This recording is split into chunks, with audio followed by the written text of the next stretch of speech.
আজ ভাতের সবচেয়ে বড় সাপোর্টার চাপা শুটকির ভর্তা। ভর্তার প্রেমে পড়ে গেলে পালানোর কোনো পথ নেই। হ্যালো এভরিওয়ান, আসসালামু আলাইকুম। কেমন আছো সবাই? Welcome back to my channel জান্নাত ডেইলি ড্রাফট। আজকে আমি নিয়ে এসেছি জোস একটা আইটেম, চাপা শুটকির ভর্তা।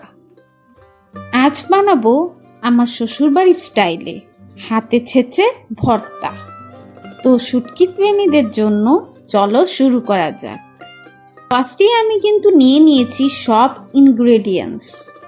আওয়ার হিরো চাপা শুটকি, কাঁচামরিচ আর রসুন। আমি এখানে কচি কাঁচামরিচ নিয়েছি যাতে ঝালটা একটু কম লাগে। তোমরা চাইলে ঝাল বাড়িয়ে কমিয়ে নিতে পারো। চুলায় একটা প্যান বসিয়ে যথারীতি রসুন, মরিচ ও চাপা শুটকিকে ভালো মতো তেল ছাড়া টেলে নিলাম। ওহ, গন্ধটাই কেমন যেন ছোটবেলার বাসাবাড়ির রান্নার কথা মনে করিয়ে দেয়। মরিচটা লাল লাল ভাজা হয়ে গেলে নামিয়ে নেব। চ্যাপাটাকে খুব অল্প আঁচে টেলে নেব যাতে পুড়ে না যায়।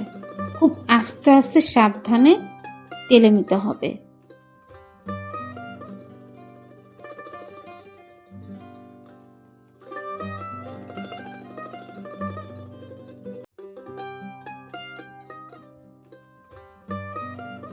এখন সবচেয়ে স্যাটিসফাইং মুহূর্ত, শুটকি হাতে ছেঁচে ভর্তা করা।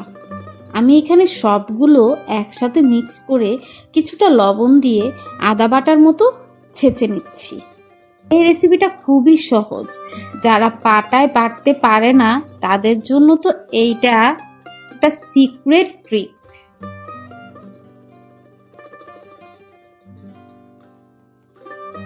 এই তো তৈরি হয়ে গেল আমার হাতে ছেঁচে বানানো চাপা শুটকির ভর্তা।